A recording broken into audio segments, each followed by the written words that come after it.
wata budurwa ce ta je filin jirgin sama don shiga jirgi zuwa wata ƙasa amma lokacin tashi su bai ba sai ta sayi wani biskit na alfarma ta samu guri ta zauna don ta ci kusa da wani dattijo da shi ma yake jiran jirgi sai ta sa hannu ta dauko biskit kwara daya ta kai bakinta sai kawai ta ga shi ma dattijon nan yayi farad ya sa hannu ya dauke daya shi ma ya kai bakinsa yana mata murmushi sai ta kara dauka shi ma ya kara dauka haka suka yi ta yi tana dauka yana dauka sai ɗaya ragu sai dattijon nan ya dauki ɗayan sannan ya guzutsira shi gida biyu ya dauki ɗayan rabin ya ajiye mata ɗayan rabin kuma ya cinye abin ya bata haushi ta rasa abin da za ta ce dan haushi sai ta shiga kunduma mishi zagi ta uwa ta uba amma shi ko bai ce ufan ba hasali ma sai murmushin sa yake yana mai sunkuyar da kansa har ta gaji ta tafi bayan ta hau jirgi kuma ya tashi sama da ita sai ta dauko jakarta dan ta gyara kayan kwalliyarta kwatsam sai ta ga biskit ɗinta a ciki ko bare shi bata yi ba mamaki ya kama ta can sai ta tuna ashe da ta saya ta saka a cikin jakarta ne kuma wanda suka ci tare da tsohon nan wanda ta zagin shi a kansa ashe na tsohon ne shi ya saya da kuɗin ta ya barta ta cinye masa sannan ta zage shi akan abin sa take sai kunya tausayi da nadama duka suka zo mata gashi ta nufi wata ƙasa shi ma ya nufi wata ƙasa kila ma ba za su sake gamuwa ba da tsohon nan ballantana ma ta ba shi hagu wani saurayi ne suke hira da budurwarsa kamar haka yace Laridi an tashi lafiya ta yi buris kamar bata ji shi ba ya sake cewa Laridi an kusa daura aure amma har yanzu baki daina mun wulakanci ba ta sake yin buris da shi saurayi yace dama ba wani abu bane ya kawo ni illa na tambaye ki shin ko kin iya tuki domin yana so matarsa ta kware a tuki budurwar nan ta amsa da cewa Tanimu kenan shi yasa take matukar kaunarsa sai saurayi yace to sai budurwar ta ce wace irin mota zaka siya min sai saurayi yace wace mota kuma sai budurwar ta ce mana ba yanzu ka tambaye ni ko na iya tuki ba sai saurayi yace tukin tuwo fa nake nufi saboda wani attajiri ne a layin mai rabar da zakka ya ba kowa buhu dadde na masara kar ku manta da subscribe da danna alamar kararrawa wani saurayi ne je gaishe da surukansa bayan an kai shi falo sun gaisa da surukan nasa da yan uwan su budurwar tasa sai aka masa cincin da drinks amma ya kisha aka yi juyin duniya da dan ya ci cincin din nan amma ya ki sai iyayen yarinyar da yan uwanta suka fita tsakar gida suka bar shi suka ce kila kunyar su yake ji shi yasa ya kici ta yarinya ta ce bari in baka guri sai ta ma ta fita sai ya dauki kwanan cincin din ya juya rabi a cikin hularsa ya maida ta bayan ya dawo ya ce mata zai tafi ta ce ka dai kicin komai ya ce mata na koshi ne me ko zai faru ya fito tsakar gida suna ban kwana da iyayenta kawai sai ci karo da igiyar shanya aiko hular ta fado sai ga cincin yana zubowa sai mutumin naku ya karkace ya ce ikon Allah yau kuma ruwan cincin ake yi a garin nan wani mashayin wiwi ne ya shata sosai ta shiga kansa ta burkita shi ta hautsina shi ya kalli kudu da arewa gabar da yamma kawai ya fara kuka abokan nashi suka ce me ya faru ya ce shi wallahi bai ga kafar shi ta dama ba sai wani abokin shi ya zage ya zabga mai mari sai ya yi tsit can sai aka ji ya ce wallahi na ganta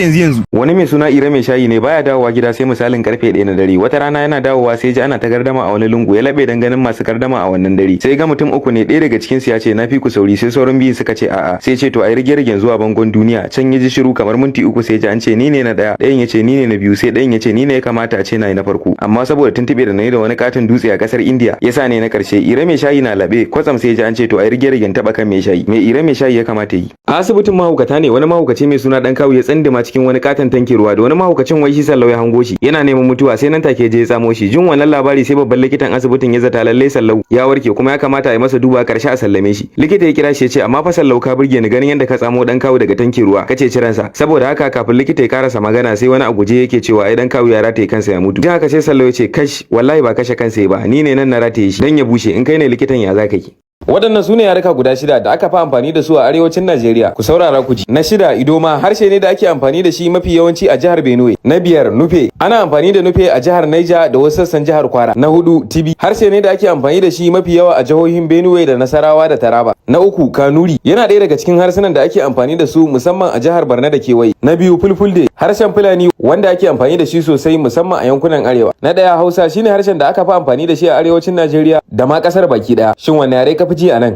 a yau ne rundumar tumaki ta duniya suka yi zanga-zanga nuna fushi a sakamakon kisan gillar da aka yi wa mazajen su raguna suna masu nuna damuwarsu ta yadda aka mai da su zawarawan karfi da yaji sai dai da aka zanta da wata tunkiya ta shaida wa manema labarai cewa ita fa wannan zanga-zangar ta nuna farin ciki take saboda da aka zo daukan mijinta an tarar da bashiyar lafiya da haka aka yi awon gaba da kishiyarta wani yaro ne ya tambayi mamarsa ya ce mata mama wani da Allah yar aikin gidan nan tsuntsuwa ce mai tashi sama sai ta ce masa haba Sadiq mutum ce ba tsuntsuwa ba ta ya za a yi mutum ya zama tsuntsu kuma ya za a yi ta tashi sama amma me ka gani sai ce mata jiya ne da kika tafi anguwa sai na ji abba na yana ce mata ya ke kan da tsuntsuwar zuciyata jin haka sai mama ta ce gaskiya ne tana tashi sama domin wallahi za ta tashi ta tafi ƙauyen su yan ubanta wani saurayi ne da budurwarsa suke tafiya akan titi kawai sai ga wata babbar mota mai tsada ta an tayo ta tsaya a gaban su sai wannan budurwar ta ce ka tafi kawai sai mun sake haduwa baffa na ne yake mun magana da sauri ta nufi inda motar take tana washe baki tana yana zuwa sai wanda ke cikin motar ya ce sannu, sai ta ce yawa. Ya ce ba da ke nake magana ba, da kanina da kuke tafiya tare nake magana. In ke ce ya zaki. Wannan dan jarida ne yana cikin tafiya akan titi sai ga an yi hatsari mutane sun cika gurin, sai je gurin da nufin ya dauki rahoto. Yana zuwa gurin sai ga an cika sosai. Yeye a matsa aka gi. Sai ja da baya kwalle ihu ya ce wayyo Allah kakan shi ne dan Allah ku matsa yayi mai kallon karshe. Mutane suna jin haka sai suka matsa. Yana zuwa da nufin ya dauki bidiyo sai ga dan akuya ne mota ta take shi. Me ya kamata yi? Wani ne aure yana fitsarin kwance ya kwanta bacci sai fitsari ya rasa yadda zai yi, kawai sai ta da matar ya ce mata idan ke ce kika yi mafarkin kura da zaki da damusu sun biyo ki a zaki, sai matar ta ce tabdi jan ai sai nayi zawo, sai angon ya ce ashe ni jarumi ne fitsari ma kawai ne. Wasu mutane ne suka hau mota za su je Bauchi, direba yana ta shara da gudu fiye da hankali, fasinja suna ta magana amma baya ko sauraron su. Sai da aka zo wucewa ta wani gidan mahaukata, sai direban ya kalli gidan ya kyalkyale da dariya, yadda ki motar ya ihu, fasinjoji suka ce me kake wa dariya har da ihu, sai nuna musu gidan mahaukata ya ce musu o kamar ba jiya na gudu daga gidan can ba, idan ku ne a motar ya za ku yi. Waɗannan su ne jihohi guda shida waɗanda ke da gurare mafi jan hankali da tarihi a arewacin Najeriya. Na shida jihar Yobe, jihar da ke da babbar hamada Sahara da ke tulo-tulo. Na biyar jihar Katsina, jihar da ke da gobarau minare hasumiya mafi tsawo a arewacin Najeriya. Na hudu jihar Plateau Jos, jihar da ke da tsaunuka masu kyau. Na uku jihar Kano, jihar da ke da Dala Hill, tudu mafi girma a birnin Kano. Na biyu jihar Kaduna, jihar da ke da Kajuru, fadar zamani mai kama da na Ture. Na daya jihar Bauchi, jihar da ke da Yankari, wurin namun daji mafi girma a Najeriya. Wani bafulatani ne ya laifi, yan sanda suka biyo shi da gudu. Yana zuwa wajen wani mai gyaran firji, sai bude wani firji ya shiga ciki ya rufe. Ashe dan sandan ya ganshi, yana zuwa ya kwankwasa firji ya ce waye a ciki. Sai dan fulani ya ce kunun aya ne da sobo. Dan sanda ya ce to fito mu sha. Sai dan fulani ya ce a rari ban yi sanyi ba.